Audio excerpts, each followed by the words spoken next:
Welcome to my podcast, which is all about changing your business and money reality. This is your master money coach, Dr. Gaurav Deka, and you are money.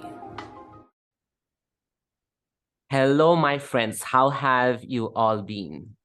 So today we bring to you a very, very special guest. Today is episode number 35, and we have someone from inside ATEPS who just closed 6 clients in 3 days and, of course, made a ton load of money.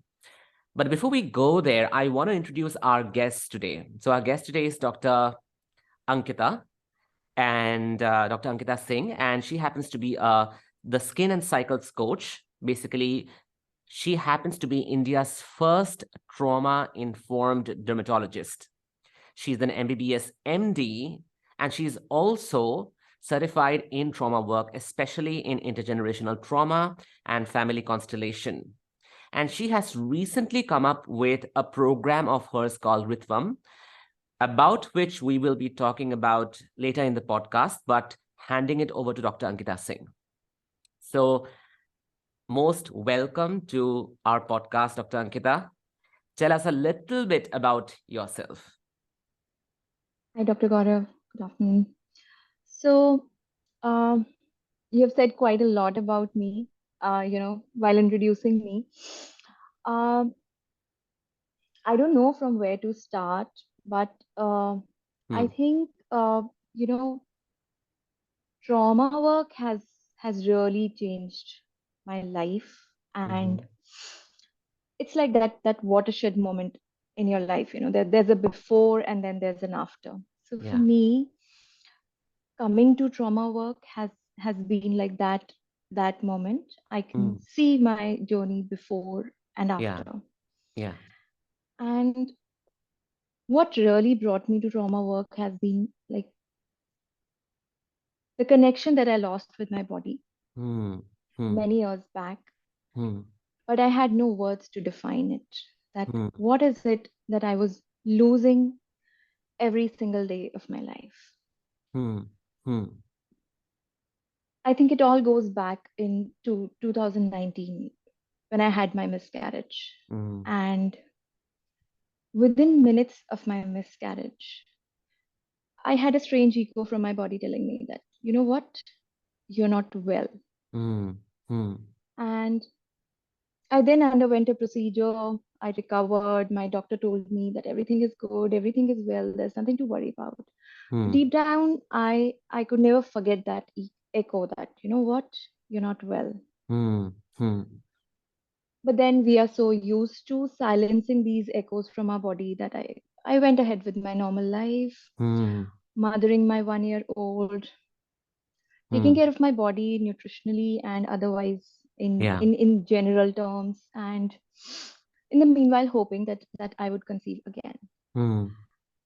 What followed was an year full of, being at odds with myself, knowing that something was going downhill, but not knowing exactly what it was. And I was so busy taking care of my 1 year old, who would be ill frequently, which I now know why that was the case. That I kind of forgot about my own self, and life kept on happening. I decided to leave my government job and start my practice. And while I was preparing for that transition, was COVID happened. Yeah. Yeah. So I was to launch my clinic at first week of April, and the first lockdown happened. And you were going to practice as a dermatologist. As a dermatologist, yes. Yeah. So the first lockdown happened. The second lockdown happened. The wait kept on getting longer. And by that time, I conceived again. And this was a very difficult pregnancy, very, very difficult pregnancy. So I had this severe hyperemesis. I wouldn't be able to eat anything. Which means that we end up puking a lot. Hyperemesis means. Yeah. Yes. So it was like vomiting. I ended up in ketosis. I had brain fog. I wouldn't remember what was going around. Where was I? And on top of that, I was constantly on progesterone shots because I had a history of miscarriage, and there was a threat this time as well. Yeah. So it became maddening, it became Mm. maddening. I would feel different symptoms. I would Mm. feel so much pain. I would feel so much of brain fog. Yeah. And even though I was a doctor, and I thought that I knew physiology, none of that would would make None sense. of us actually ever know physiology. So, Yeah. I mean, none of us actually know physiology well. I mean, Yeah. we know that in medical school, both of us, we know that we learned so much about, like, we spent a year studying anatomy and physiology. That's our first entry. But when someone tells you that trauma is biological, and you don't even think of trauma in terms of the state of overwhelm and your nervous system splintering and fracturing, but you think, when the moment someone talks about trauma, as doctors, I know you and I, we are reminded of the emergency and our Yeah. duty at emergency, post our fourth year. That's all we remember about trauma. We don't even have an idea of the trauma that we go through, that you went through, you know. Yeah. So, I mean, I had so many questions at that time, and nobody had the answers. Mm, Nobody. mm, I mean, even though I was very lucky enough to have a gynecologist who was super supportive of me, yeah. right? But that was the time when I felt that everything was against me. Mm, I mean, I would have backaches, I would have pelvic pains, I would be puking, I won't be able to eat, and it was all so hazy, so mm, hazy. mm. But then, as they tell you, you know what? It's all gonna be good after you deliver. So just Yeah. hang on, Yeah. complete those 9 months. And I think my body did started giving away with the progesterone shots. So I Yeah. had like one progesterone shot every second day, and it Could was you also tell our audience, Dr. Ankita, what does yeah, progesterone shots actually do? Maybe yeah. because So it could actually, be good yes, for so many women out there to actually yes. know. So progesterone shots that I'm referring to are actually synthetic progesterone injections, which are very frequently given these days to sustain a pregnancy. Mm, So normally our body makes enough progesterone and enough hormones to sustain a pregnancy naturally. mm, These days, a lot many pregnancies they need help with sustaining them to term with these injections. right. And they give you these injections in your arms, in your hips, on your tummy, and So in every possible way, every you are possible sort way. of stretching the boundary or the exhaust limit of the body or the capacity of the Yes, body in a way that the body doesn't want to increase. Like it's like yes, pushing the walls, right? yes. So, and then the thing that happens with most of synthetic progesterone and synthetic hormones is it plays a lot with your mood Hmm. and, Of your course. mind. Yeah. And none of the doctors, none of the mainstream doctors, obviously they are stretched for time. Nobody has the time to go into the vagaries of mind in everyday practice. Hmm. So that's Yeah, a that's side right. effect, that no doctor acknowledges. So I remember that I would get the shot every third day. So the Hmm. first day when I'll get the shot, I would go into crying spells. Hmm. And by third day, when the effect would start wearing off, I would start feeling a bit better. Hmm. By the time it's time for the next shot again, and my body would dread it. Yeah, so it's like continuous chronic exposure to some kind of stimulant which is going to have an effect on your mood. Like what you remind me of is someone who goes through electrocution, you know, Yes, and and then they are and then they are just gotten ready for that thing, those electric leads coming, um, for or electric therapy coming off for every week. That's what you yes, remind me of, actually. That's the yes. effect that has And in their mind. I would dread it. I would dread it, but then it was my last hope of keeping my pregnancy going, Mm, right? So I just had to take them, even though I would dread them, and uh, it kept on going like that. By the mm, time I reached my fifth month of pregnancy, I started having symptoms of preterm labor. So I was then put on tocolytics as well, mm, you know, so that the uterus relaxes. I still now remember, my gynaec telling me, why is your body and your uterus so tight? Right? And I would just not understand. I mean, obviously And it's now so I do. sad that none of us as doctors, we were ever taught to like examine the body the way the body is, Yeah. instead of examining the body as we want to see the body. Like the body has its own autonomy and we don't want to accept it, Yeah. right? Yeah. I mean, I now understand it was right there in my face that my body was traumatized from my previous miscarriage. I was scared for my next child, and my body was doing everything in its possible means to hold on the next one. And all this was already so traumatic and stressful, and all the interventions were kind of adding to it, even though they were meant to support, and they were indeed supporting Yeah. biochemically. But the trauma kept on increasing and increasing. There is continuous trigger. Yes. Your story reminds me of one of the podcast episode of one of my favorite podcasters. His name is Luis Mojica, and he has a podcast called Holistic Life Navigation.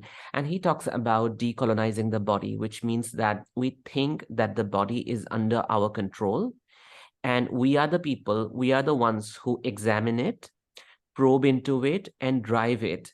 But the body has its own mind, and the body has its own will and has its own force and control. So when we are, instead of colonizing the body by forcing it and coursing into it, instead of that, when we are in communication with the body and listen to what the body has got to tell us, that is the moment, and allow the body to exist by its own will, that is the moment we end up decolonizing the body. And I think, unfortunately, in medical practice, we are all taught to colonize the body in every possible way. Yeah. I wish someone had told me this, in those moments. And just what was adding to that is that my pregnancy was right in middle of COVID, you know. So I would be in hospital every third day, taking my drips, taking my shots, and then I would be constantly worried of catching COVID. Yeah. Which That is did another fear. happen. Yeah, which did happen in my 5th month. So I was battling, a COVID in pregnancy also. But I just kept on going and going and going. And right there in my 7th month, when things had started feeling a bit better, you start seeing that, okay, I'm in 7th month, I'm on the other safer side. Yeah. I had an episode where I started hearing voices, right? And I was handed over a prescription of antipsychotics, Yeah. So and now there more I was, chemicals coming in. yeah, and there I was, feeling extremely guilty as a mother that, what am I giving to my child who is in utero? And here I am, I have to make choices which are difficult. I knew as a doctor that all this eventually is going to affect my baby metabolically. Yeah. It was a hard decision at that time to not take those antipsychotics. And I'm not saying that you should not take them. It was a decision I made with full awareness of the consequences. Yeah. But that was the first time I actually honored the voice of my body, which said, I don't want them. No more, please. Right? So, and this time I wanted to honor that voice. Yeah. Even if it was against logic, against norms, I just wanted to honor that voice. Luckily, once I honored that voice, I could pass through rest of the 2 months easily. And much to everyone's surprise, I mean, I actually, completed 37 weeks of my pregnancy, which used to feel Wow. like, oh, this is not going to happen. But Yeah. Yeah. I did that, and I was very hopeful that once I deliver, everything is going to be good. Right. It's all going to be good. Right. But on third day of my delivery, I ended up having unexplained crying spells. I would just cry and cry and cry. I would look at my toddler, I would cry. I would look at my newborn, I would cry. I would look Yeah. at my husband, I would cry. And nobody could understand what was going on. And I was hell scared that my baby's gonna die. So he was having neonatal jaundice, and there was medical aid available. He was admitted. Everything was good, but my body was collapsing. And there were fears. There was this whole haze, which felt like there is no end to it. Yeah. That eventually affected my ability to feed my son. Yeah. So I was struggling with breastfeeding. I was struggling with sky high anxiety, which I could not share with anybody. Yeah. Because everybody would say that it's normal. It's normal to feel like that. New Yeah. mothers Yeah. go through this. Someone would It's say, amazing how we all, so many of us normalize things that yeah, we go through in our everyday life, which we may normalize them and they may feel normal, and it might be happening to so many different people. That doesn't mean that it is um, that it is functional or that it helps us. It is dysfunctional at the end of the day. There is something happening inside the body and we are not able to understand it. yeah, and I would like to add this word here. This word I discovered later on in my endometriosis journey. Everything that we feel is normal is not natural. Yeah, exactly. So while Yeah. everybody was telling me that it's okay, this is going to improve, I still decided to seek professional help, and I got in touch with a psychiatrist online because there was none available in the setup I was in. And I saw her weekly for Yeah. 4 good months. Yeah. I would be able to regulate and feel good for whatever 30 minutes we were talking. After that, I was back into my own pit. My breast milk supply kept on decreasing. Yeah. I felt I was failing my child. It kept on happening. And, then I was told that my body cannot handle the pressure. Maybe I should just wean my son. And, all those judgments which tell you that how you're not good enough of a woman, Yeah. Yeah.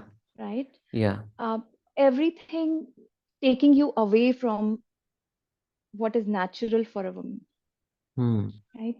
So, and then what happened was the COVID second wave. So, as a family, we caught the Delta variant. Oh. All hell broke loose because, my body was already in a very compromised state. I was postpartum, and then COVID happened, and I landed up with long COVID, arthritis, anxiety became many folds. Of course. And then I was given a shot of Covaxin. That just created a havoc. Yeah, I was that already into basically that. broke a whole mountain, basically. Yes. And after that, I started having pains. Pelvic pains legs started paining. I would not be able to walk. So here I was. I had spent 9 months on bedridden in my pregnancy, hoping that I would be able to walk again on my feet, get my life back. And here I was, bedridden again. And it took my doctors around 3 months to understand, to get the test done. And finally, they were able to tell me what was wrong with me. Yeah. I was again handed over a diagnosis of severe endometriosis. Uh, but that was no relief because what I was also handed over was that the disease is pretty severe. I have to undergo a procedure Yeah. very soon. I have to wean my son off my feed immediately. And I had to brace myself up for many years of synthetic hormones again. Yeah. Everything is, I'm sorry, everything is like every single suggestion that is given is invasion, invasion, invasion. That's all that my ears can hear. Like, I have to separate my son from me. I have to go through the surgery, invasion into the body. Then there are shots going in. Every single, remedy is an invasion, right? Yeah, and then on top of that, if I would ask my caregivers or my healthcare professionals that would that would that help me? Will I be good after that? The answer I was getting was maybe you will.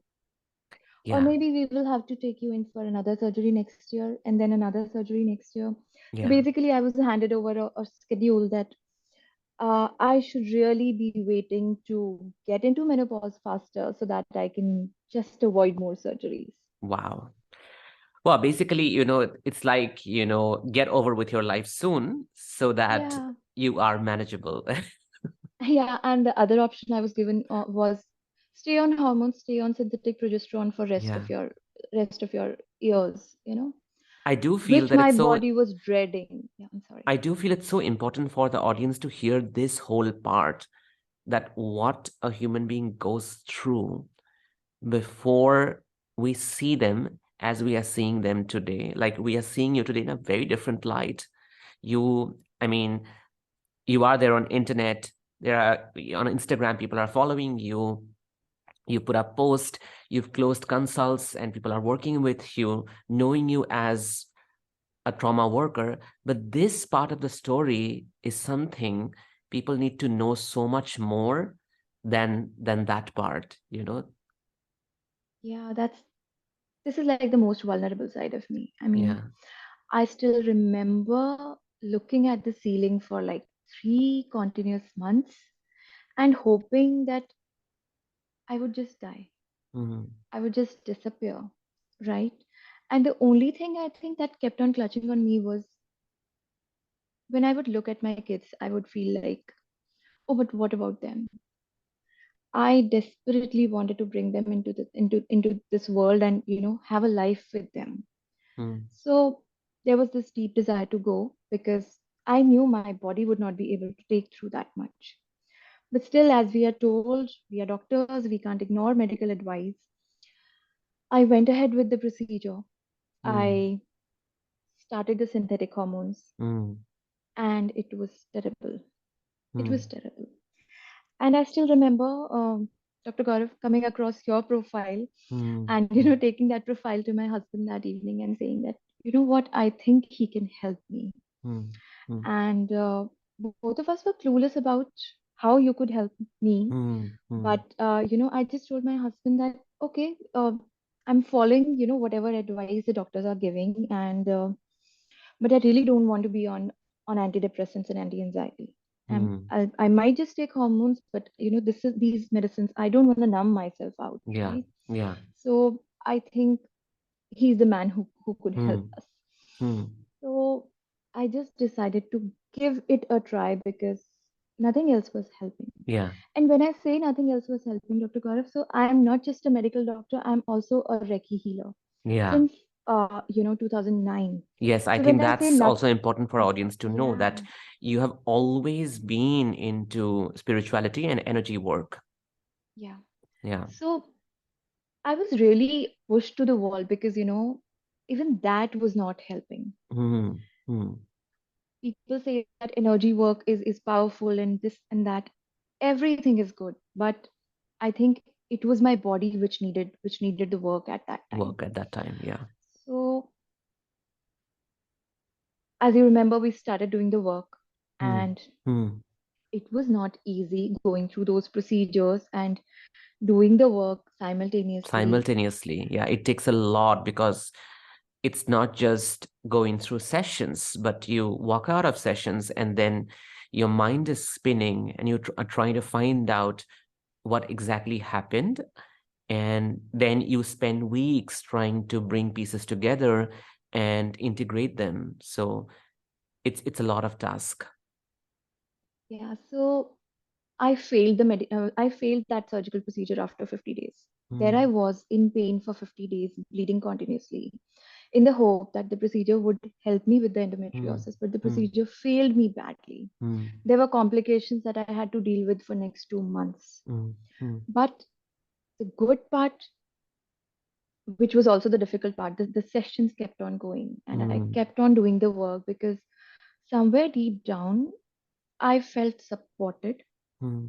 I felt that there is still hope. There is Mm. still optimism. There is Yeah. still something that I can hold on to. Mm. Something that doesn't feel like invasion. Something that feels like a reassurance. Yeah. Yeah.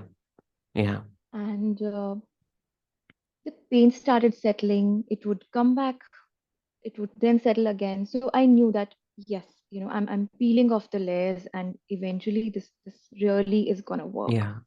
If it's So disappearing once, and if it's yeah, going up once, then it can disappear forever, and it can go down forever. yeah. And the and I started noticing the difference. My panic attacks and my anxiety was decreasing. Hmm. I was now able. So earlier there would be days of feeling low. Now there would Hmm. be hours or a few days, and then I had tools. You had Yes. given me the tools. There was EFT. There was the ancestral exercises. Yeah. So every time I would feel that the symptoms are coming back, I would go back to them. Hmm. I mean, the best part was that I started learning, intergenerational trauma work at that Yeah. time. Yeah. So I really knew that even if it takes time, it is gonna work. This Hmm. thing is working, Hmm. right? So, and I even had one of my worst flares after that. It's not like that, that things just got cured like that. I had one of the Yeah, it's worst not flares. linear. It's never Yeah, linear. It will go yeah, down, and then one day after you think that it has resolved, it'll just flare up like a huge wave. Yeah, and basically it also in a way tests us how do we handle it this time. yeah. And this time the flare was so bad that I was Mm, told to undergo a major surgery.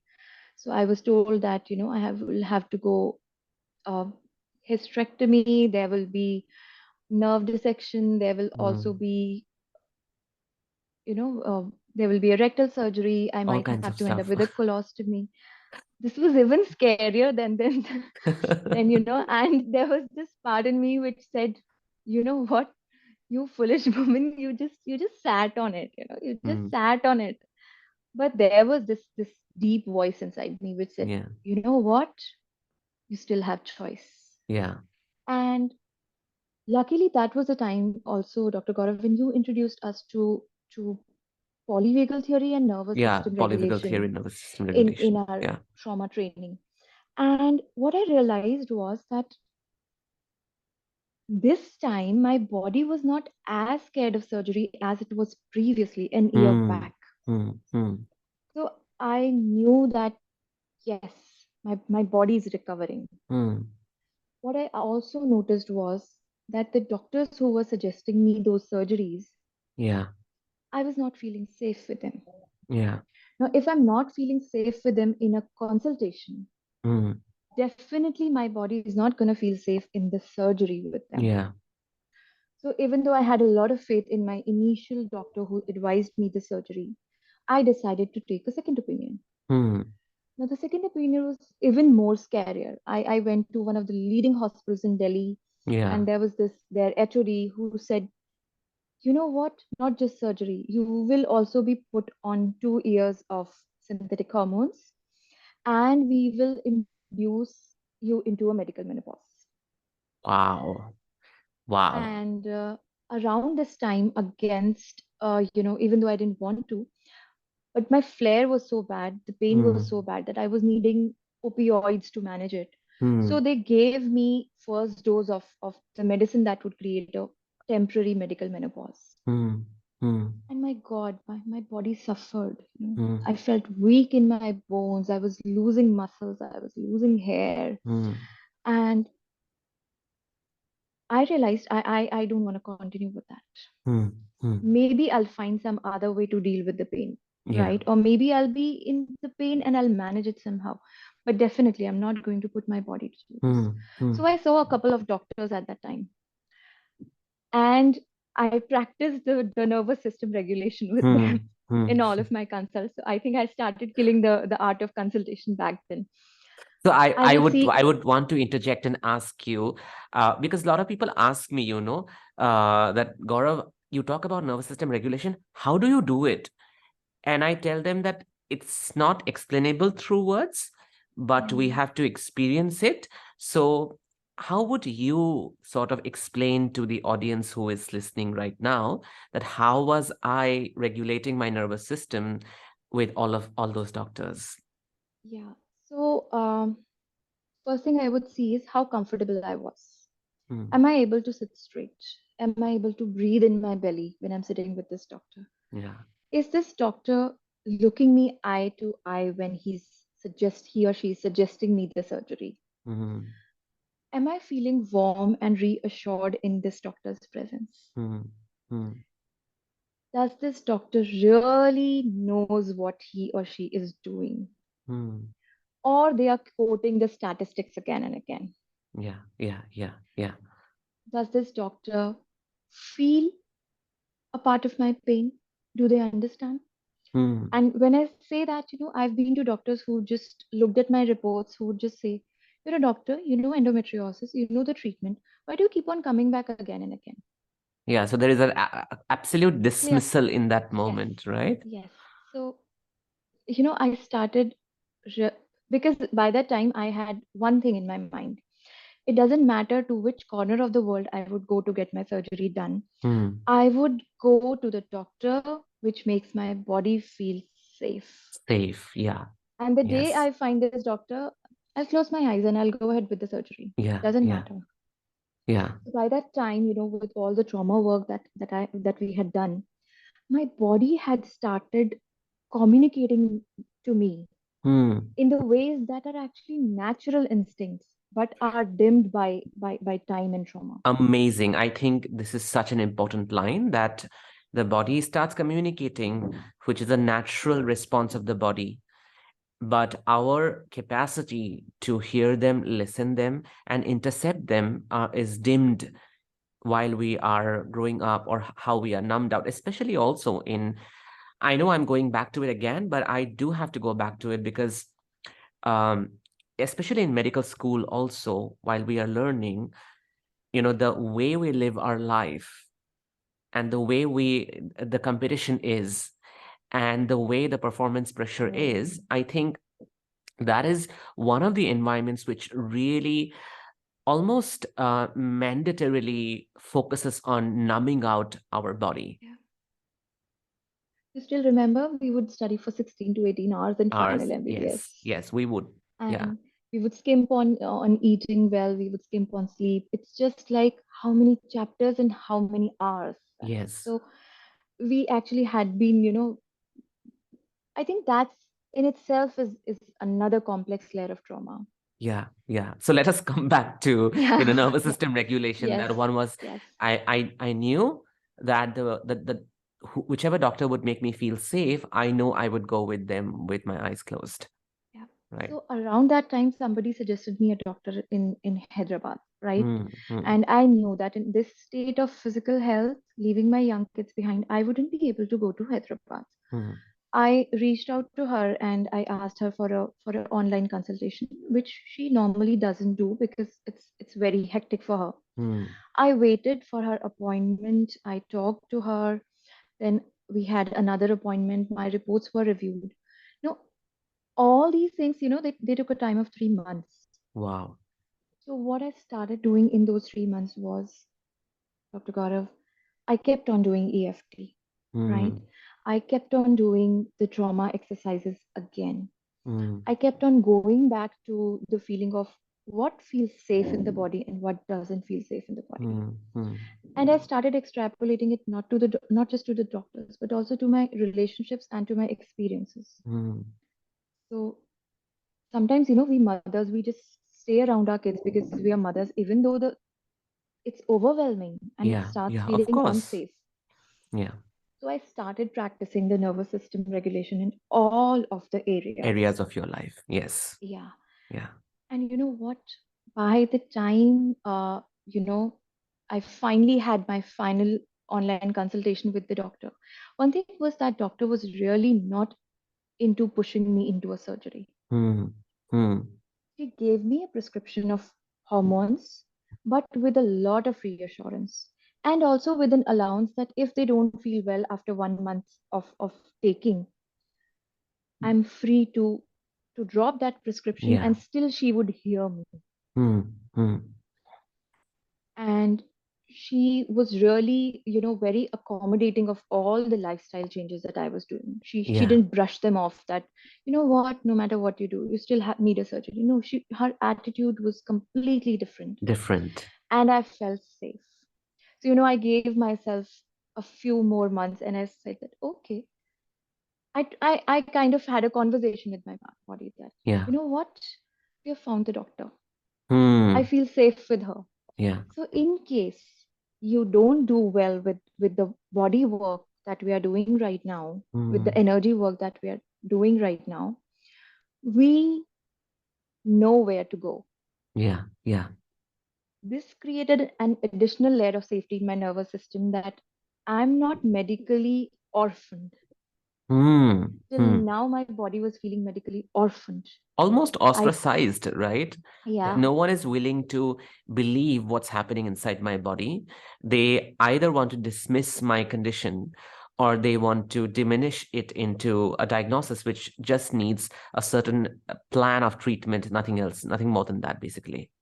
yeah, I still remember one of my gynecologist friends telling me when I told her that shouldn't you guys be doing a little more for women who undergo endometriosis? It's really painful.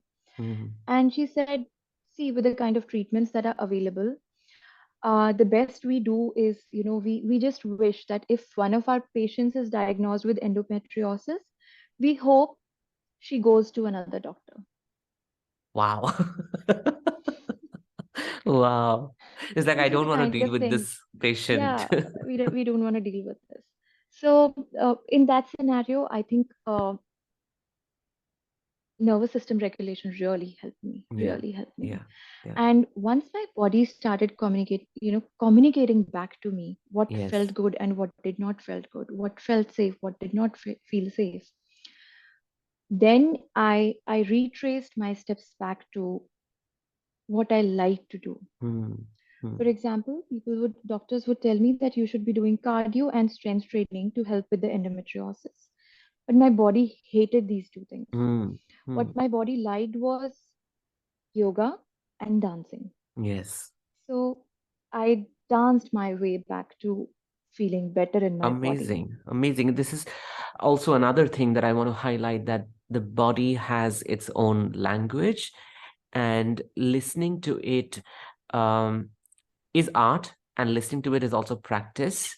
And for many people right now, what Dr. Ankita is saying may not initially make sense, that how does the body speak to you? How do you listen? Is there a method? And I'd say that, well, you can jump into methods, but then before going there, you just have to become present with your body. So many of us are not present with our body. And the first step is to just become aware that I have a body and the body has me, and the body is actually separate from me. But at the same time, this separate body is connected to me, like a friend, like Yeah. a house I live in, like another person that I'm talking to. And the more we think of the body in that way, the body speaks back to us and we get to listen to it. And that is when we are in the beginning be able to be present with the body. Yeah. And once I started listening, a whole new world opened. Mm, I realized that more than meditation, my body felt more comfortable when I was chanting. mm, So I dropped the mandatory 20 minutes meditation routine and I mm. included a 15-minute chanting routine. And Amazing. it Yeah. started feeling wonderful. The body started healing, from from a cycle in which I would be, in pain for like 24 out of 28 days. Mm, mm. I was retracing myself back where I knew that, okay, I was in pain like for just 4 or 5 days. Yeah. And Yeah. even that pain was becoming manageable. Yeah. And by this time, the effect of, the progesterone shots and the medicines which were given to me, Mm, their effects was wearing off. So my body actually started tuning back to how a natural menstrual cycle would be. mm, mm. And so there's a whole lot of difference in what is normal menstrual cycle and natural menstrual cycle that I cover Yeah. in Rhythm. Yes. But my body told me to align my life with that natural rhythm. Rhythm, yeah. And you also mean to say that every body will have its own rhythm. It's not like a technique or, one size fits all sort of thing. No, no, Yeah. there is a layout to how a woman's body is supposed to behave during different phases, but each woman also on top of it has its own rhythm. Yeah, yeah, yeah. And what trauma work and nervous system regulation work does is it brings you back into your own rhythm so that now you can Hmm. align your rhythm to the rhythm of nature. Exactly, exactly. Like for me, my rhythm is taking that 45-minute walk in the park. And when I go to the park, everyone is running or having a brisk walk. I am the slowest who is walking. And there is this voice of judgment that comes up that you are supposed to walk fast. You Yeah. go to the gym, you Yeah. work out, you're supposed to walk fast. And then I ask myself, am I here to walk? Is that what I'm here for? Because I'm not here to walk. I'm here to experience slowness Yeah. with the trees, with the birds, with the leaves that I'm seeing. With every step, I'm focusing on how I'm breathing, and I'm here to learn slowness because my life is usually fast. And that I do a lot of stuff during the day. And this is the time when I am, tuning into the rhythm of my body and experiencing that slowness. And which is why I love being among trees the most. Wherever there is there are places where trees, I always go there because it calms my nervous system and opens my being. I literally feel my diaphragm and my gut opening up in front of a tree. And that is the most ventral experience for me, to be in front of a tree. So I really understand from what you are telling me that how different bodies are different. There is a general layout, and experiencing the regulation of our nervous system can happen in the most innovative, creative ways. But for that, we will have to go back to what the body wants to convey. Exactly, exactly. And once I reached this understanding, I started reading up more about menstrual cycle, Yeah. not just in the Western medicine part, but also the Eastern medicine and the Ayurveda. I happened to come across a very good book which kind of bare opens the Ayurvedic perspective on Hmm. menstruation. Hmm. And a very important point in that is you should be resting in your period. Hmm. And I know I have resented this line so much in my Hmm. life because Hmm. back when I entered this phase of life, I would see this is a disadvantage, God has bestowed upon girls. Yeah, yeah, yeah. Why was I not a boy? So much time gets wasted, right? So I used to hate this statement. What also added to the fact was that while preparing for our PMT in schools, in medical colleges, you are never allowed to take rest. Yeah, I It mean, is you would be seen as some sort of strange creature who talks about resting, Yeah. You can't rest. Now that there's a talk about menstrual leave in organizations, I still Yeah. remember I was badly rebuked in medical college if I would say that I need to rest, I'm in pain. I Yeah, was they would just often given say that that this person doesn't want to prescription. work. They want to run away. Yeah. Don't want Yes. to attend wards. They don't want to attend clinics. They just want to go. And I I still remember they would say that no, no, this person actually wants to go home, study, Mhm. and clear their postgrads examination while we work in the wards. It's Yes. that kind of thinking and toxicity.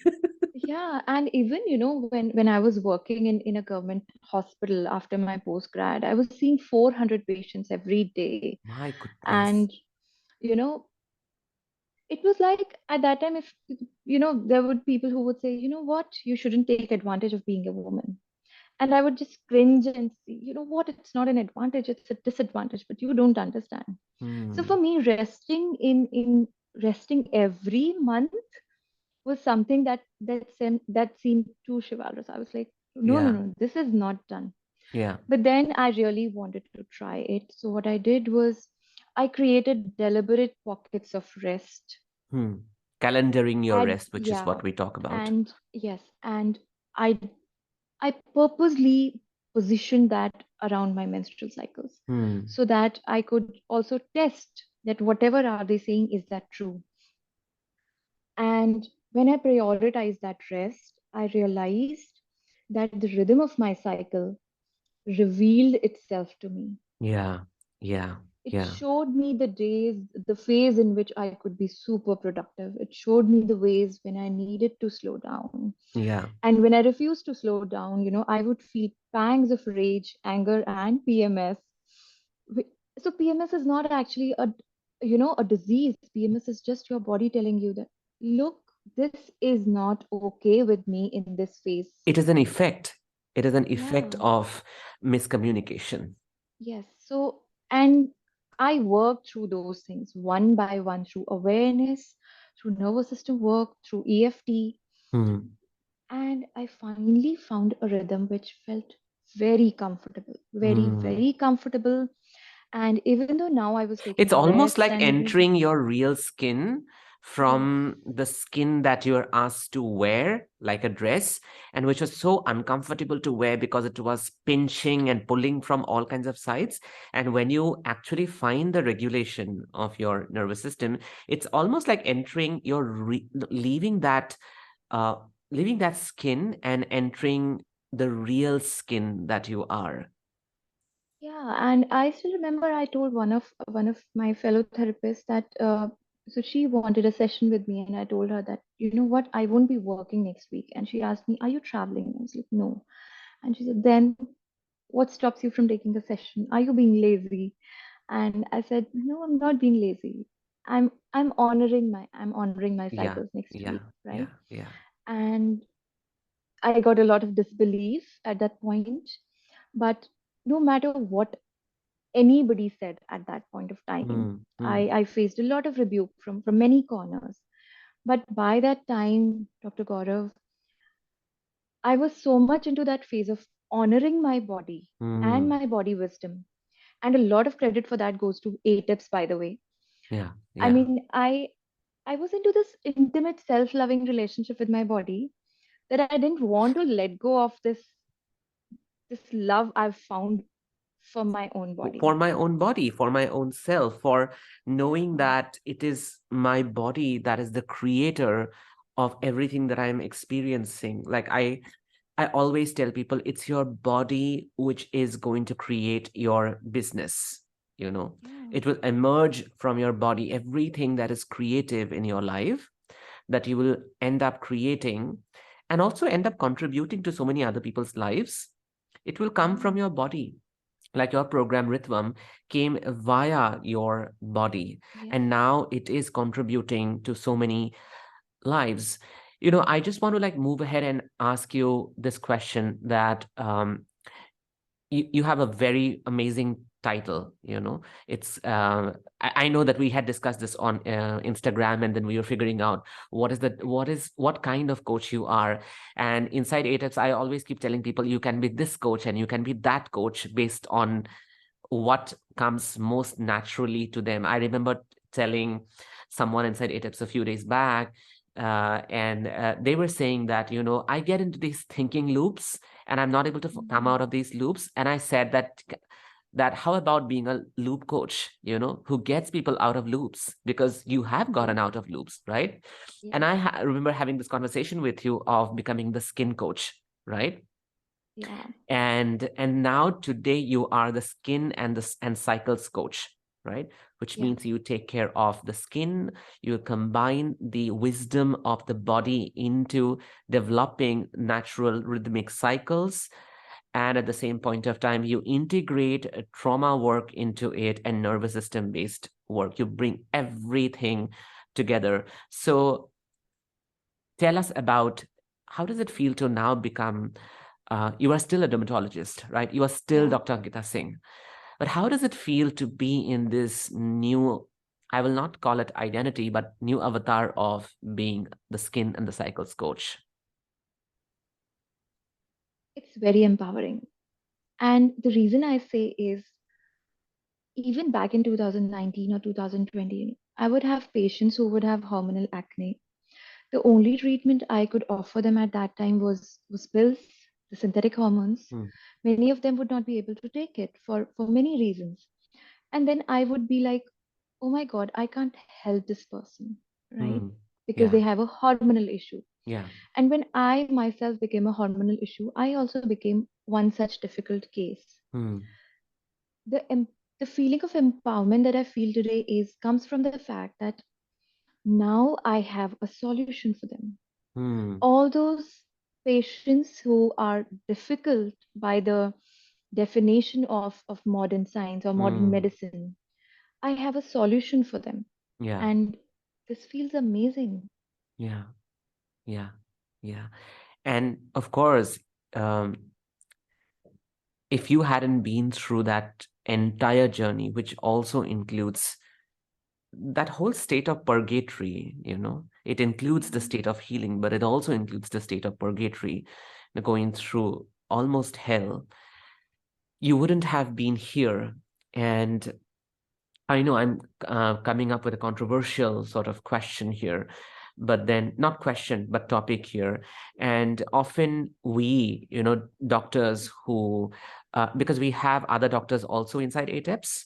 I'm also a doctor. You happen to be a doctor. Then there are another three doctors, I think, who are inside ATEPS. And I also know other doctors who have done, trainings with me on trauma work and inner child work, and often doctors who continue to be doctors, but also take a different path, which includes integrating other kinds of healing modalities or sciences, and how they are ridiculed and they are seen less honorable in a way by the rest of the society.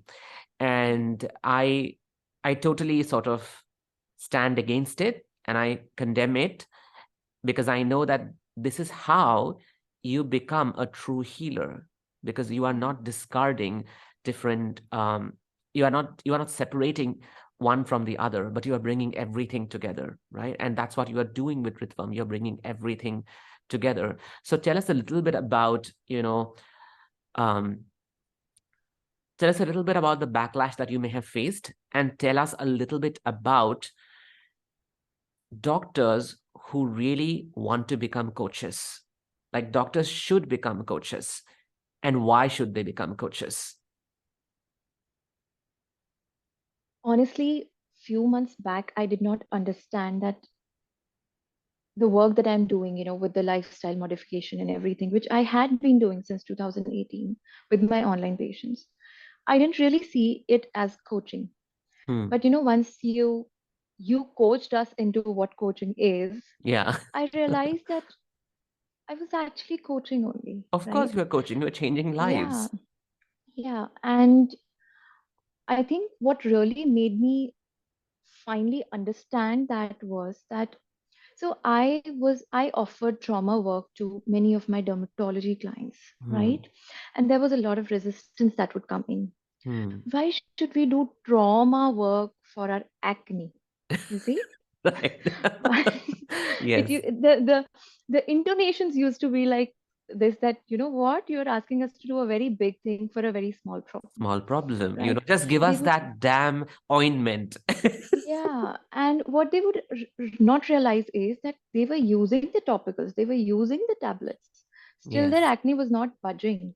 So Yeah. I now cannot turn myself blind to the fact that this is your body speaking to you that something is wrong with your hormones, Hmm. right? So while I was struggling with that, just the other day, I was having this conversation with my husband. So I just told them that what if women just understood that everything that shows on their skin and hair, it's actually their bodies, their hormone systems, their menstrual cycles speaking out to them. Do Yeah. something about us. And while I spoke those words to my husband, I realized they don't even know that there's a connection. They Someone has don't to know make that there is a them. connection. They don't know that there is a connection. This is fascinating because, uh, I mean, even as a man, I did not know the connection myself when my body was going through all kinds of, flaring ups, all kinds of inflammation. Like I had a thing with gluten, and then when the depression came in, then came in a lot of like body pain as well. Even I did not know the connection, even though, um, again, even though we do study physiology, we do study anatomy, but we do not know the connection. So, yeah. So, and then it just occurred to me, what this is what people need coaching on. Yeah. Yeah. Connecting the dots, making Connecting the the dots. connection. Yeah. Yeah. And I think as doctors, we are in a very unique position that people are going to come to us. We are probably the first touch points of care That is so true. whenever they have an issue with their bodies, whenever they are in pain, whenever there's a disease. So if we are aware to the possibility that, you know, we coaching people back to their bodies can make tremendous difference, not just to the overall healthcare burden, but also to that one individual. Yes. Even if it's 4 people that you have coached in your entire lifetime, for those 4 people, you've given them their life back. Yeah.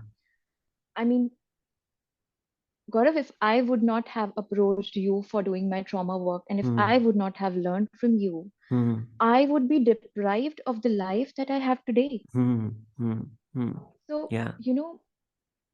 I think it is one of my utmost responsibility that if I have discovered something Yeah. which is hidden from the eyes of laymen as well as other medical professions, Professionals. Yes. I need to shout it out to the maximum capacity of my Totally. lungs, even if I'm I'm bashed out for that. I, I, Yeah. I really don't care. Even if somebody tells me, don't you think you're very much into pseudoscience these days? I'm okay with that And the statement. bashing is happening because they have absolutely no idea of Idea. what that world is. There is an Yeah. assumption of that world. There's an assumption of what coaching is, or what healing is, or what trauma work is. There's an assumption of that. And often the assumption comes to a conclusion, which is, oh, this is pseudoscience. It doesn't work, right? But then again, Mhm. science is always a subset of so many different things in the world which are logically provable. But then there are many other things which are effective, but you cannot empirically or logically prove them. That doesn't mean that you stop applying them. Yes, and see now though it's not even pseudoscience. I read so many books in last Books. six Yeah. or 8 years about spontaneous remissions, about natural menstrual cycles. There are authors like, Lisa Rankin is there, there's Hmm. Christian Northrup, there are so many authors out there. Yeah. And you pick up any book from trauma pioneers like Peter Levine, Bruce Hmm. Perry, right?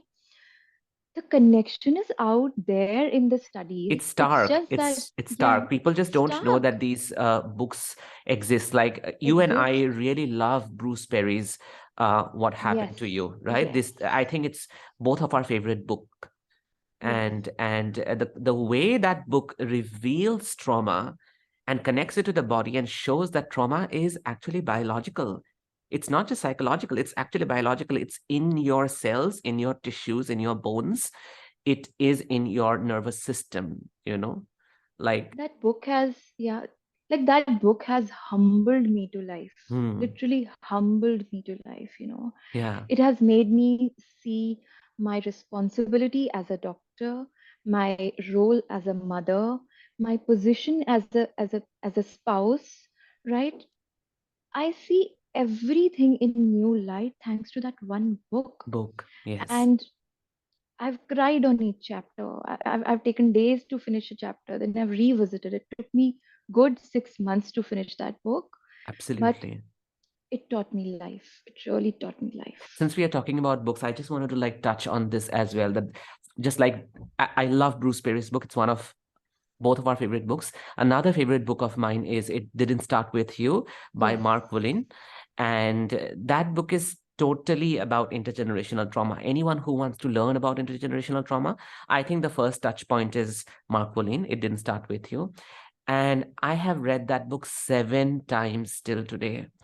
And every time I'm amazed by how cleanly he describes and take us on this journey of showing that our bodies are not isolated islands of existence, but are connected to a huge forest of our generations, lineages, and ancestors. So it's an amazing, amazing, amazing book. Yeah, that was my first read in the trauma realm, and it's a Bible. I go back to that book, to find answers, to find solace, Yeah, and it always enriches with something new that I new. had not Yeah. discovered before. I want to come to the fun part now. Like we talked a Yeah. lot of heavy stuff, and I'm sure that the audience by now will be gasping. But then I want to come to the come to the Yes. fun part now. And the fun part is you came up with this program. And I remember that you were in the pilot batch of ATEPS back in March when we did a pilot batch to find out what ATEPS is. I mean, all of us were still trying to figure out what exactly ATEPS is because even I did not know. I just knew that it is a container and I'm getting in these first 13 people Yeah. and they are all going to make money. I just knew that much. I did not know what it truly is. And everyone called me up and asked me on Instagram that what is it about? What is it about? And I said that I don't exactly know what it is about, but I know you all will make money. And everyone did. And then we stalled it for a while and then we restarted in October. And recently, because we are talking a lot about making offers, um, we're talking a lot about selling. We make marketing the most fun experience, all of us, Yes. and we have redefined the whole idea and concept and practice of selling, and we bring a lot of nervous system work into the practice of selling. And one of the things about selling is consultation calls. Yes. So coaches and healers who do take consultation calls to tell a client what they are doing, what their services are, how it can help them, and then talking about the price points and closing the call. And a lot of people say that, oh, it's difficult to close consultation calls because we don't get conversions. It feels like a waste of time. And in contrast to that, you came up with this program, RITHVAM, and you did back to back to back consultation calls, and you closed the whole program in 3 days, right? Yeah, and the waitlist, the first waitlist, the second batch has kind of like 9 spots, and Yes. I was offering 3 spots in the early waitlist. Those 3 spots are also taken now that we are So talking. So you have closed 6 clients in 3 days. Then the waitlist started, and in the early bird price, the first three are also gone. That have also Yes. closed basically. Yes. So I wanted to call this episode "Killing Your Consults," but I'm going to add something else also in the beginning, so because it's Yes. not only about killing your consult, but I think it's about you know the amount of nervous system work that you have done. You have brought all of that to your consultation calls, right? Yes. And that has Yes. led to the conversions of all these people and making this amount of money. How does it feel to make that kind of money in a matter of days? It's good and it's humbling at the same time. But Hmm. there are 2 things that I want to tell you, before I Yes. answer this question for you. Yes. The first thing is, you probably don't have an idea what brought me to ATEPS when you announced the first batch of ATEPS, Yes. right? Please tell us. So, yeah. So you announced ATEPS and it was like Abundance Tapping Expansion Series. I Yeah. just completed my EFT course with you at that time and I was Yeah. learning trauma work from you. So I thought that, okay, this is going to be a course on tapping. We are Tapping. going Yeah. to learn tapping and we are going to unlock abundance through tapping. Tapping. This is what Gaurav is going to teach us. Let me just go ahead with it. And I didn't even ask you, what are we going to Yeah. do? Yeah. There was no call, nothing. It was that inherent faith in that if you're offering something, Hmm. it's going to be remarkable. And I remember I didn't have money for that. Hmm. So my birthday was coming up. You announced first batch of FATEPs in Jan end. My birthday was Yes. in middle Yes. of February. And I told my husband that this is what I want for my birthday gift this year. So Wow. ATEPS was actually, his birthday gift to me into So 2022. amazing, my goodness. And I came to ATEPS with that energy of curiosity, Yeah. full on curiosity. I thought at one point of time, what am I doing in this container as a doctor? Because it Yes. seemed to be a money container. But I was like, let's see, let's explore.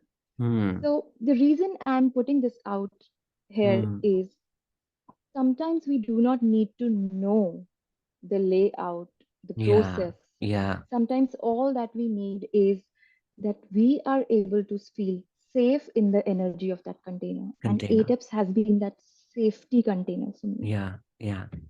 Yeah. And the way, my point of views, my opinions, my perceptions, my shame was dismantled in that Hmm. container. Hmm.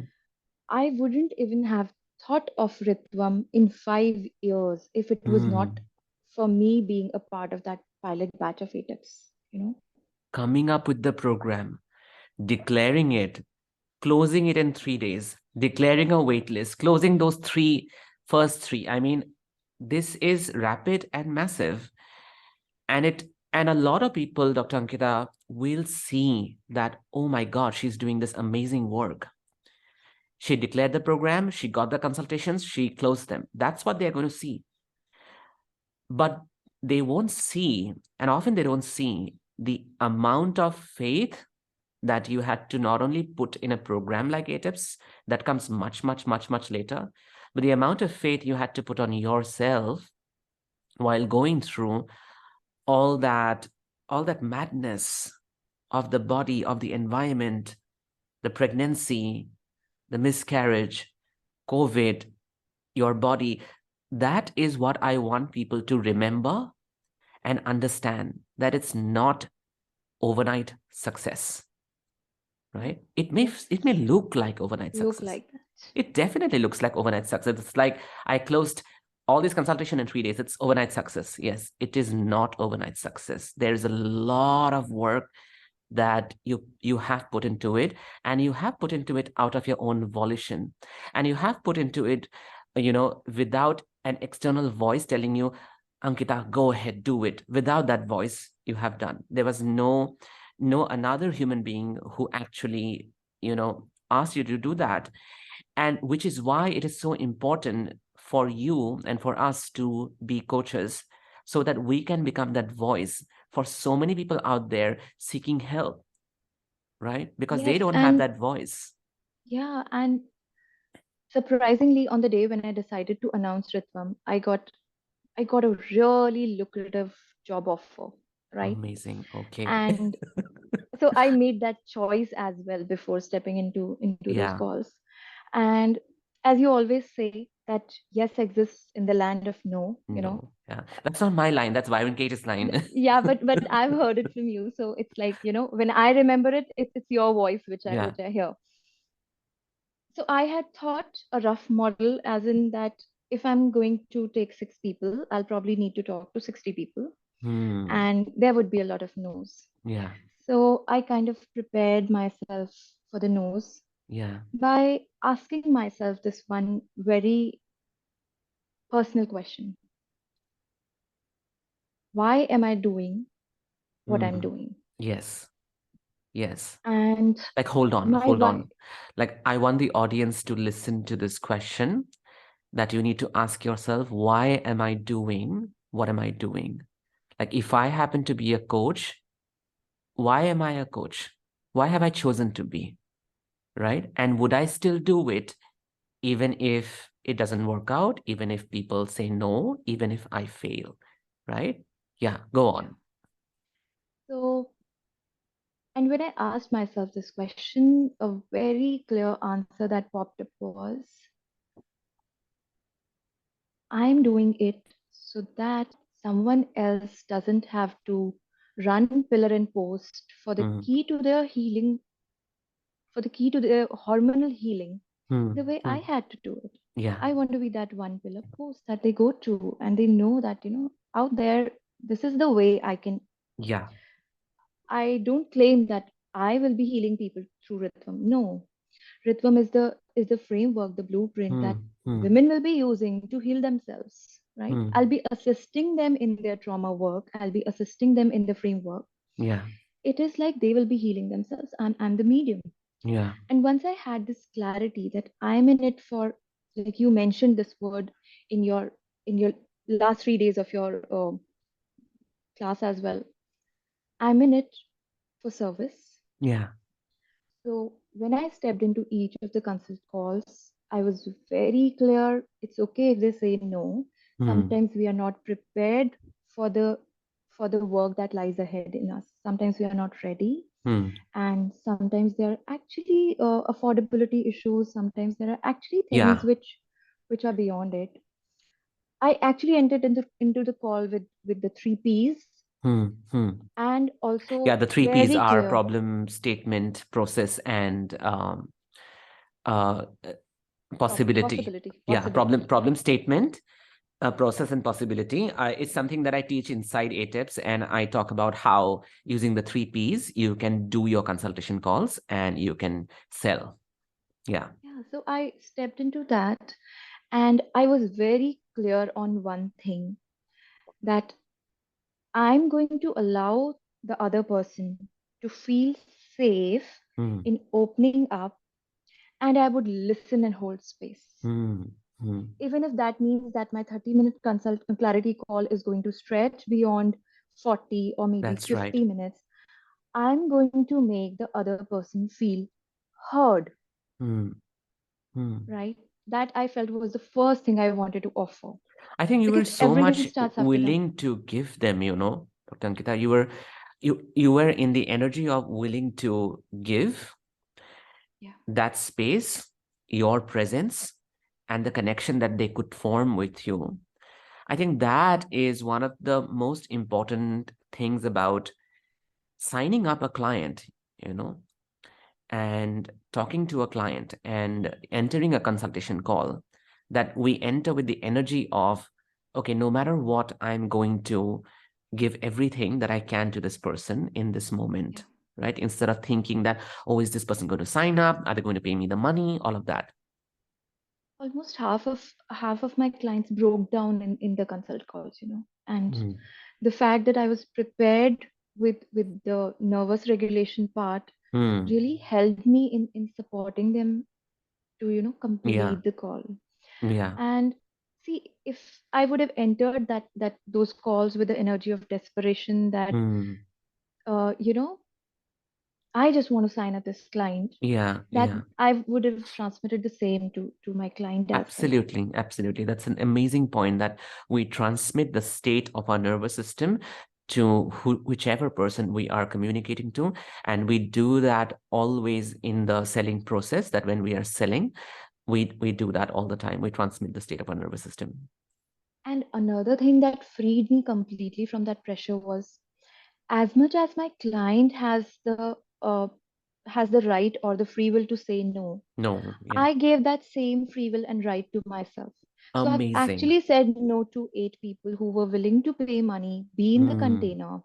But I knew that this container is not the right container for them. Maybe they do not need 4 months of work. They would be good probably with just 2 sessions. I don't need to charge them so much. Or maybe they are so dysregulated at this moment that this my program could be too triggering for them.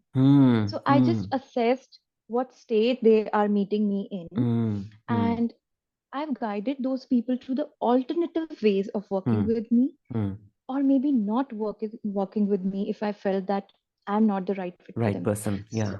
as much as they were free to say no, I was also free to say no. So there was Absolutely. this free exchange of what are their needs and what can I offer.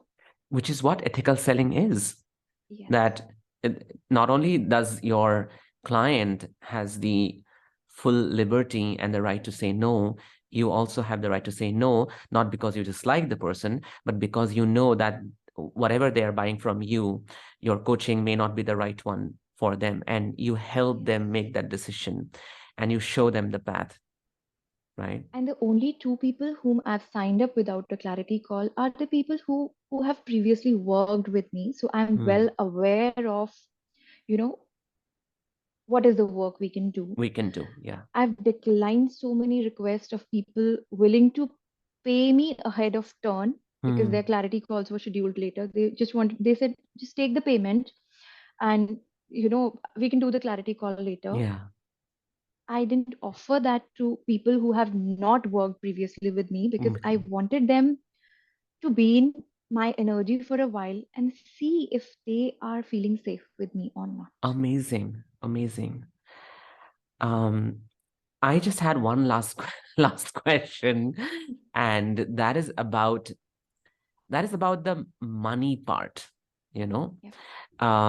the fact that you have come up with this program, the fact that now you have a completely different model than how you were practicing as a dermatologist, or you would have. And now in this model, there is the money is different and the money is more, right? How did you navigate that, right? Because again, as I say, that there is always an assumption in people that why is this person charging so and so for so and so service if they happen to be a doctor, Yeah. So again, I navigated that possibility by navigating both the sides of that. So on the day when I announced RITHVAM, and I announced the first batch at a relatively lower price. Yeah, please tell us the price. I think our audience needs to know. Yes. So the first cohort has been closed at a price of 30,000 INR for 4 months. Yes. And I've taken 6 people in that. Yeah. The next cohort that starts So in 6 July, people pay 30,000 and you made 1.8, right? yeah, and I've taken half of the payments. The half will be following shortly. Right. So yeah, and the second cohort is the super early bird was 75K for one spot. It goes on to 1.5 L for till March end, and then it's 2L plus. Right. So right. These are all in INR, 75,000, yeah, 1.5 lakhs, right? yeah, And then 1.25 lakhs, one and point, then 2 yeah, lakhs. 1.25 and then 1.5 lakhs. That's the pricing range. Yeah. So I navigated that, Dr. Gaurav, because I was willing to do this even if I would make less money as I would make as a dermatologist. Right. That's Wow, a that's such an possible. amazing point.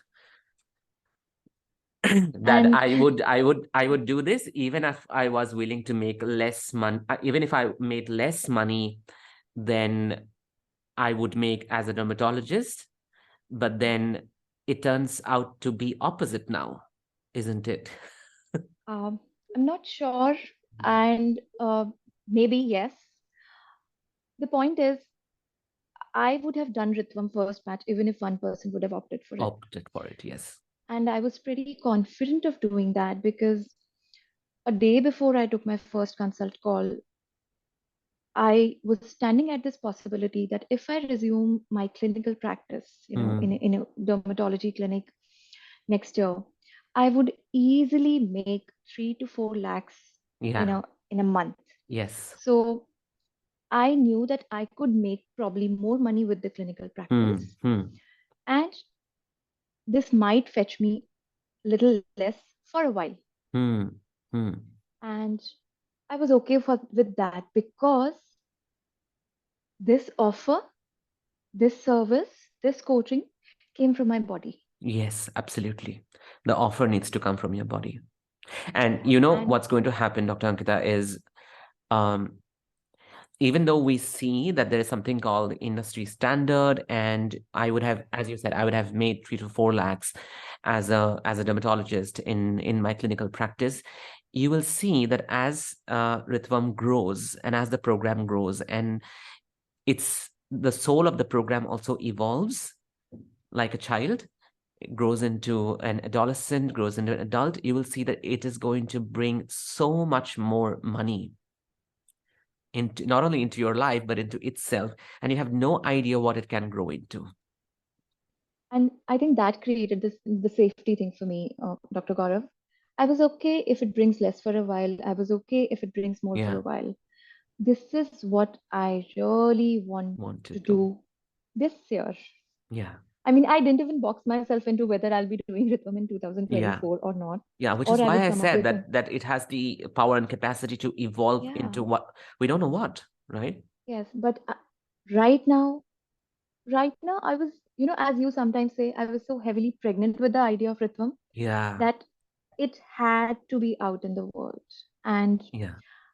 I I kind of, used the ATEPS model, if you Mm. remember, to launch my own skincare products 2 months Yeah, back, yeah, yeah. and it was a small batch which I raised.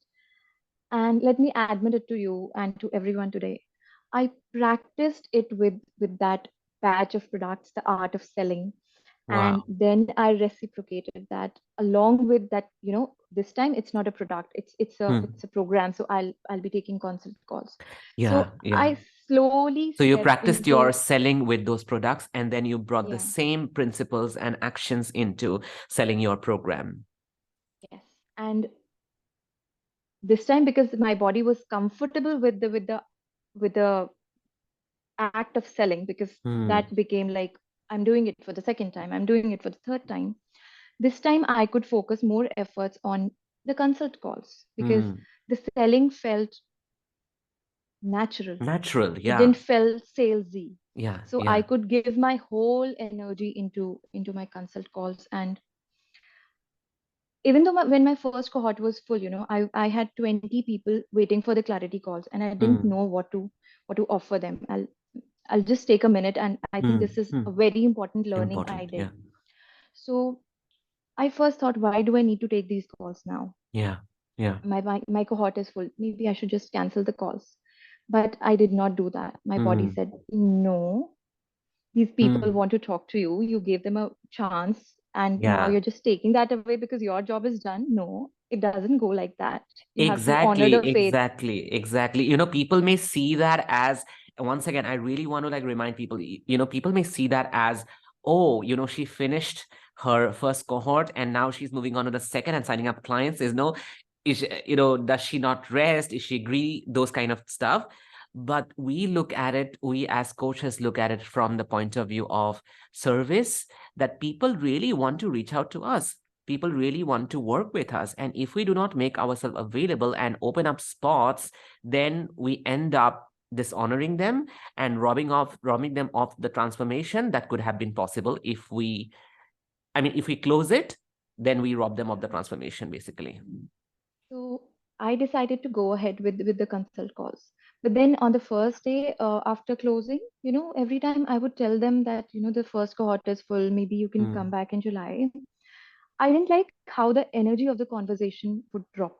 Like Mm. the energy gets killed, the hope gets killed. Killed. Yeah. And so I came up overnight with the idea of second cohort.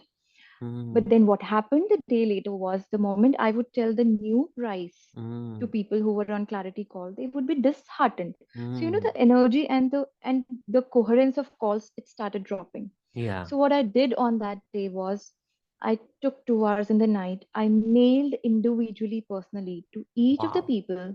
person whose clarity call was pending. I told them in the mail that the price at which they were considering Rithvam is now over because I've filled the spots. Mm. But this is the new offer price that I have for next cohort, which is going to start in July. Mm. If this price feels comfortable to them, Mm. they can go ahead with the clarity call. Mm. If this feels totally out of bounds, Yeah. they may choose to cancel the call. They Yeah. may choose. It's the choice Yes. I gave to them. However, I I also mentioned in the mail that I do not want the price to be a deterrent. We can work out payment plans. If you really feel called out to the energy of Rhythm, I Mm. would still want you to come to the clarity call Mm. with no expectations attached and talk to me about it. Exactly. You are willing to give everything that your client needed. You were willing to let them have the control over their decision. And you were also willing to, in every single thing that you have done to reach out to them and helping them to reach out to you, you were in service, right? Every single step you're in And service, from the yeah, email to letting them have control, letting them have choice, right? yeah. And I realized next day when the calls, I started on the call schedule again, that mail made them feel very safe. Yeah, Now yeah. they were prepared beforehand that the price has changed rather than this catching them totally off guard. Off guard. Yeah, So I realized that more we make the other person feel safe, not at the cost of our boundaries, of obviously, course, of course, of right? course. But the more we are capable of making them feel that safety right from the starting, Hmm. it becomes really easier to convert those no's into yes. And also, you are also helping them change their relationship with the money that they are going to pay. Initially, it might have felt really large, or when it comes suddenly, people may feel that no, no, no, no, I can't afford this, right? But Yeah. you did not do that. You made them aware of the truth. And the truth is, the first cohort is over, and the second cohort's price is this, right? You took them step by step. For example, I'm going to increase the price of ATEPS sometime this year, beginning coming year, basically. And it's going to be 3 lakh INR, 3 lakh plus. But I have started declaring and talking about it from October, November itself, because I just want people to become aware, because I know that so many people are preparing to get inside ATEPS. And once again, it's not to sell urgency of the fact that, oh, price is going to go up, go get inside now. It's not because Yeah. of that. It's because I want to help people prepare their minds and their bodies that, okay, even if it's this price, I'm going to get in because I see the value that this program is offering. And the moment I did that, at least some 9 people have reached out to me and said that, Gaurav, we want to come to ATEPS, but at the same point of time, this is not the right time. So even if by March, the price is 3 lakh plus, we will pay 3 lakh plus and come in, and get in. Like, they voluntarily said that, which means that price is never a deterrent. It's about how you Yeah. make the person feel, which is what you just spoke about. Indeed, yes. I think it all comes about to creating that safe container Yeah. in Yeah. which not just client, you should also be feeling safe. For Hmm. example, I did experience this extreme pull in myself that, you know Hmm. what, I really want to help these 6 people. I should be available to them on WhatsApp all the time and this and that. Ah, But that boundary. pull of giving too much Yes, and too too much. much. But then I realized, will I be able to maintain my own energy levels that I need to give to them in the session if I was continuously 24/7 plugged Hmm. into Yeah. this I want to give more, I want to give more Yeah. kind of Yeah. energy. Yeah. And I deliberately then, in the sign up mail, I've clarified to each of them that I'm available on WhatsApp in case there's an emergency, Hmm. Hmm. but I would really want you to bring your struggles to the To sessions. the sessions, of course. Exactly. So That's what I tell people. I make them feel safe, but at the same time, I also have to ensure my own nervous system safety. That because the container is mine. I'm the coach. And at the same I'm con- time, I mean, that is so true. Like, the container is yours, and at the same time, what also happens is the human body is designed to actually heal in groups. yes, And the healing that happens inside a group has, I mean, I cannot quantify it. I do not have empirical data to prove it, but this is what my experience has been, that people, when they heal inside groups, there is a cumulative effect. And that effect not only spreads, that ripples out to all the other people in the group, but also other people in the group somehow, just by witnessing what that person is going through, contributes to the healing process of that person. It's by mere witnessing. yes, So, which is indeed. also something that happens inside ATEPS. When I'm working with one person, one coach, one client, and other people are witnessing, not only their healing ripples out to all the other people inside ATEPS, but also the presence of other people inside ATEPS contributes to the healing of this person with whom I'm working. So I am not the only one who is actually working, facilitating, or being the medium of. So I think that's a brilliant Yeah. point that you brought up. And you know what, Gaurav, you're able to do that because you create that sense of safety. Yeah. Yeah. And that's something I had to navigate, because when I was creating this container, I kept the provision of both group and personal sessions, because I had this idea that there are certain parts of us which someone might not bring to a group Of container, course. Yeah. and yet I'm always in awe of the healing that we experience in ATEPS as a group. So many times there are struggles, there are questions which get answered even before we have to ask, Yeah. because a fellow participant is going through some, and Yeah. that also makes you feel safe and supported, that you are not the only one You are who's not going through. alone going through You're not something like alone. this. Yeah. Yeah. Yeah. Yeah. So that's the Amazing. beauty of group container. And ATEPS is anyhow, I would say that it's an energy which changed not just my money reality, but also about my overall view about life, Hmm. Hmm. about opportunities, Hmm. about abundance, about how things flow into you and how things flow out of you. And about the zest of life, what I Yeah. really want to do, who I really want to be, right?